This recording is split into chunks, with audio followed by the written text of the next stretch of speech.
Vraiment flippant. Je vais le laver, l'étriper.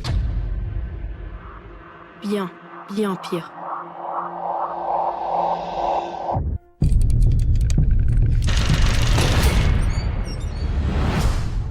Et yo tout le monde! En ce moment, dans des moments pareils où la lumière se fait rare, on a tous besoin de rire, de décompresser, hein, un petit peu. Et puis voilà, je me dis qu'il vaut mieux en rire qu'en pleurer, à l'inverse de Clément Lenglet hier, après son penalty très malheureux. Et bien sûr, c'est là où m'est venue l'idée, très bonne ou très mauvaise, de faire un 11 flop du Barça sur les 10 dernières années. Un sujet qui m'a été demandé beaucoup de fois sur Instagram hier, sur un vote. Donc si vous voulez participer à d'éventuelles vidéos sur des prochains sujets, vous avez mon Instagram juste en dessous, en description. Et bien sûr, la vidéo est sponsorisée par OneFootball et c'est vraiment la meilleure application dans le foot qui te permet de tout faire, tout savoir, faire comme moi, mettre le Barça dans tes favoris pour ne rien louper. Mercato, compo, blessure, avant match, après match, elle fait absolument tout. Tous les jours, il y a des articles très complets, très intéressants qui te permettent de t'informer, même sur tous les joueurs, tous les clubs. C'est vraiment très fluide, simple d'utilisation, c'est gratuit et bien sûr le lien est dans la description. Et bien sûr, avant de finir cet instant promotion, vous avez encore la possibilité de vous offrir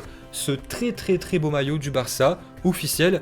Vous avez toujours moins 25% avec mon code promo Barbo25. Et pour ça, c'est pareil, vous avez tous les renseignements en description. Donc forcément, quand tu penses aux 11 types flop du Barça, t'as beaucoup d'inspiration et peut-être bien que si j'avais fait la vidéo il y a 5-6 ans, si j'avais été là, j'aurais eu moins de travail, mais là, il y a du boulot. J'aurais peut-être eu plus de mal en vue des réussites, mais là, ne t'en fais pas, l'inspiration coule à flot. Donc forcément, on va commencer par le poste de gardien. Donc sur les 10 dernières années, on pense souvent à Ter Stegen, Victor Valdés ou même Claudio Bravo, ce sont vraiment les 3 gardiens qui ont fait référence à Barcelone. Claudio Bravo, un gardien chilien qu'on a beaucoup, je pense, oublié. À la saison 2014-2015, il a joué tous les matchs de Liga et l'Allemand Ter Stegen tous les matchs de coupe, avec à la tête Luis Enrique. Et ça, c'est un format qui a beaucoup et très vite lassé les joueurs, que ça soit Ter Stegen et Claudio Bravo, fallait faire un choix. Le club a eu la bonne idée, je pense, de garder l'Allemand. Donc forcément, pour le poste de gardien, c'est assez difficile, c'est un poste particulier, c'est toujours Ter Stegen qui joue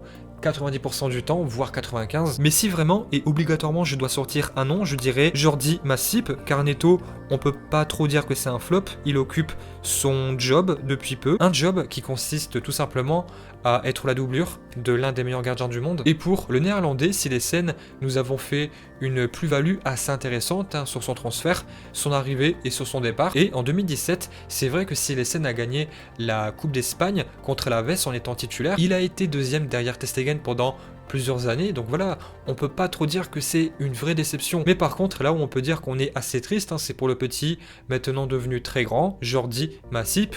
Quand je dis grand, c'est pour son âge, qui a joué pour le Barça de 2008 à 2017, 80 matchs pour le Barça, dont 76 avec la B, et seulement 4 apparitions avec les grands. Et bien au total, ça fait vraiment pas beaucoup, il a pris son grand envol à seulement 28 ans, alors que José Pinto, de 2008 à 2014, a joué quand même 90 matchs avec les A, et a eu un beau passé juste avant. Donc voilà, pour le poste de gardien, c'est pas évident, mais il fallait faire un choix, malheureusement pour lui. Et pour le poste de défense centrale, il y a vraiment un nom qui me fait tic tout de suite, c'est le Colombien Yerry Mina. Et Yerry Mina, c'est le seul Colombien de l'histoire qui a joué pour le Barça. Il a fait sa présentation au Camp Nou pieds nus, qui, selon sa coutume et sa religion, a pour le but de conquérir les terres, la terre promise. Mais voilà, pour être honnête, il a seulement conquis les insectes du Camp Nou. Et honnêtement, et fort heureusement, le club a fait une bonne plus-value sur son transfert, avec seulement 6 matchs, c'est pas beaucoup, seulement 1 an. Tout le monde a été déçu de lui, si je me trompe pas, il a été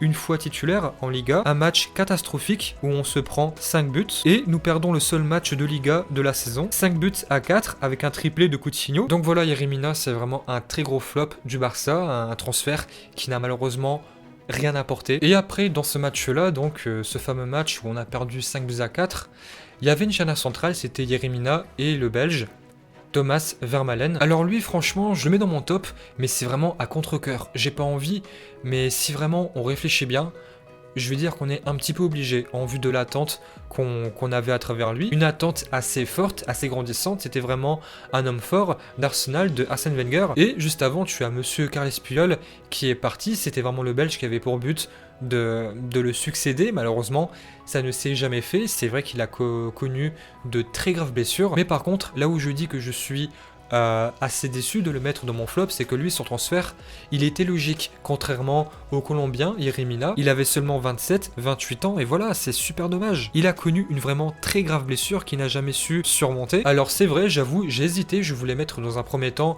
Monsieur Jérémy Mathieu, le français, mais lui en fait, il n'y avait pas vraiment d'attente, contrairement au Belge, Monsieur Vermaelen. Vermaelen, c'est 53 matchs en 5 ans, c'est vraiment peu, hein, on va se le dire. Il a fait, c'est vrai, un très bon classico il y a, je pense, 2-3 ans, où on avait très bien joué, je pense, écrasé le Real, avec, c'est vrai, un bon match de Vermaelen, mais après, voilà, il n'a jamais su vraiment surmonter tout ça. Il a joué parce qu'il y avait vraiment de très graves blessures. Piqué, Umtiti, hein, pour pas changer. Mais voilà, c'est vraiment avec une très grande tristesse que je le mets dans mon flop. 5 ans de galère, c'est dur. Qui a vu carrément sa carrière arrêtée, stoppée, avant même son premier match avec le Barça. Et pour le poste de latéral gauche, hein, c'est vrai que la fonction a été monopolisée par Jordi Alba et personne a su le déloger malheureusement. Alors c'est vrai que là maintenant tout de suite on peut penser à Firpo, mais si vraiment on est honnête, il n'y avait pas vraiment d'attente à travers lui, même encore en ce moment. Mais par contre, hein, malheureusement, il y en a un qui me saute plus aux yeux, plus à l'esprit, c'est le français Lucas Digne. Et c'est vrai que le français n'a pas eu la chance d'évoluer dans le meilleur Barça au meilleur moment, mais l'attente, hein, était plus grande. Et c'est vrai que Luis Enrique a beaucoup préféré Lucas Digne à l'Espagnol. Jordi Alba, voilà, il y avait des petites frictions entre les deux, que ça soit dans le vestiaire, hors et sur le terrain. En fait, pour moi, le problème de Lucas Digne, c'est qu'il était bon, c'est vrai, un petit peu partout, comme Roberto, mais il excellait dans rien. Et si vraiment nous sommes très honnêtes, entre Firpo et Digne, l'attente était beaucoup plus forte sur le français. C'est pour ça que j'ai pas envie de mettre Firpo dans cette vidéo. Mais par contre, à droite, c'est pour moi beaucoup plus intéressant, car tu as Dani Alves qui est parti il y a maintenant 5 ans. Et depuis son départ du monde, il y en a eu. Tu as Montoya qui, en 5 ans de 2011 à 2016, a joué quand même 67 matchs, a été prêté 2 fois à l'Inter et au Betis. Un grand espoir de Guardiola qui a été peut-être barré par le Brésilien Dani Alves, mais est-ce qu'on peut vraiment dire que c'est un flop? Je pense pas, car si vraiment on est honnête, hein, si on est honnête avec nous-mêmes, Dani Alves à l'époque, personne pouvait le déloger. Après forcément tu as monsieur Alex Vidal qui avait pour but de le succéder, de le remplacer petit à petit, mais malheureusement comme monsieur Thomas Vermaelen, il s'est blessé très gravement. Après c'est vrai, tu as monsieur Sergio Roberto qui n'est pas un latéral droit de métier. Moi quand on me dit flop du Barça, latéral droit, je pense au Portugais. Nelson Semedo, malheureusement, car lui l'attente était beaucoup plus grande. Il avait pour but de succéder et de remplacer petit à petit le Brésilien, Dani Alves. Il était jeune, mais il a pris l'eau beaucoup de fois, surtout contre l'AS Roma, le Bayern, 8-2. En fait, pour moi, c'est assez énervant, car Semedo, c'est un joueur que j'aimais bien. J'ai pas envie de le mettre dans ce flop, parce que c'est vrai que Messi bloquait beaucoup le poste à droite, le couloir. Mais je suis un petit peu obligé, car la place était libre, hein, on va se le dire. Normalement, à droite, c'était Semedo titulaire, mais c'était beaucoup Roberto aussi, car le Portugais n'a jamais su vraiment convaincre, hein, il y avait de la place. Donc voilà, ce poste-là, cette fonction, je vais plus mettre, malheureusement, Nelson Semedo par rapport à l'attente et au transfert. Et maintenant, on va passer au milieu de terrain, et là, je le sens gros comme une maison, on va tous penser à la même chose. Et moi aussi, je suis d'accord, à l'autre Portugais, André Gomes, une catastrophe économique, sportive. Un très bon joueur malheureusement, qui a très bien joué au Portugal, à Valence, qui n'a malheureusement pas su supporter le poids du maillot. Il y a environ 1 an et demi, j'ai fait une vidéo spéciale sur lui qui a plutôt bien marché. Mais voilà, André Gomes, il avait pour mission de remplacer et succéder à Iniesta, même Xavi.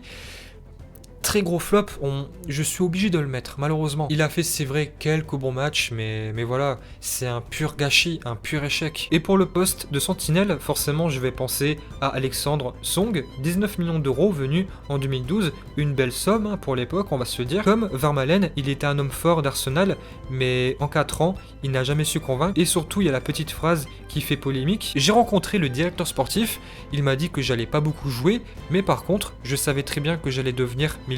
Donc c'est vrai que le poste de sentinelle est archi dominé encore en ce moment, malheureusement peut-être par Busquets, mais pour moi c'est quand même un flop par rapport à l'attente qu'on pouvait avoir à travers lui. Et maintenant, en troisième milieu, il y a un joueur qui me frappe assez l'esprit car l'attente était grande, Ibrahim Afellay, venant gratuitement en 2011, un Néerlandais grandement convoité qui a joué seulement 36 matchs de 2011 à 2015. Et encore une fois, c'est un joueur qui a fait flop, avec c'est vrai beaucoup de blessures, une très grave aussi, alors que juste avant, dans son ancien club, le PSV Eindhoven, il avait tout gagné. Franchement, voilà, je vous dis franchement, j'hésitais, il y avait Denis Suarez, il y avait Thuram, mais Afellay, c'est un Néerlandais, Koeman aussi, voilà, j'ai envie de m'énerver. Donc forcément maintenant, on va tous penser à la même chose, au poste d'ailier gauche. C'est monsieur Philippe Coutinho. Alors c'est vrai que son aventure avec le Barça n'est pas finie, c'est vrai, mais allez, admettons que demain, il est guéri, qu'il enchaîne tout le temps les bons matchs, ça sera quand même un flop, ça sera une catastrophe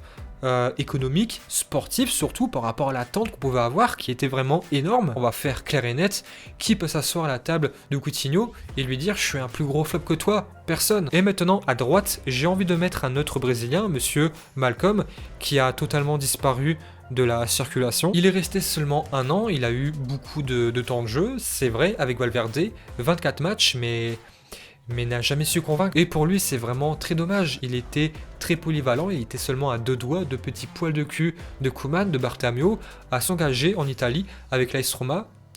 Il aurait dû, hein, on va être sincère. Et maintenant pour le poste de buteur en neuf, je vais pas mettre Boateng parce que voilà, on va être honnête, l'attente n'était pas là, elle était pas grande, il est seulement resté 6 mois. Je vais tricher un petit peu sur les années, peut-être 1 ou 2 ans.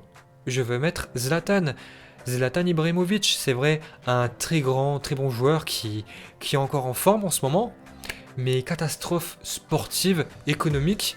On a tous regretté Eto'o, Samuel, le Camerounais. Voilà, Zlatan, on connaît son histoire assez courte avec le Barça. On connaît tous par cœur l'histoire avec le vestiaire, un petit peu Messi, même s'il s'entendait bien avec lui.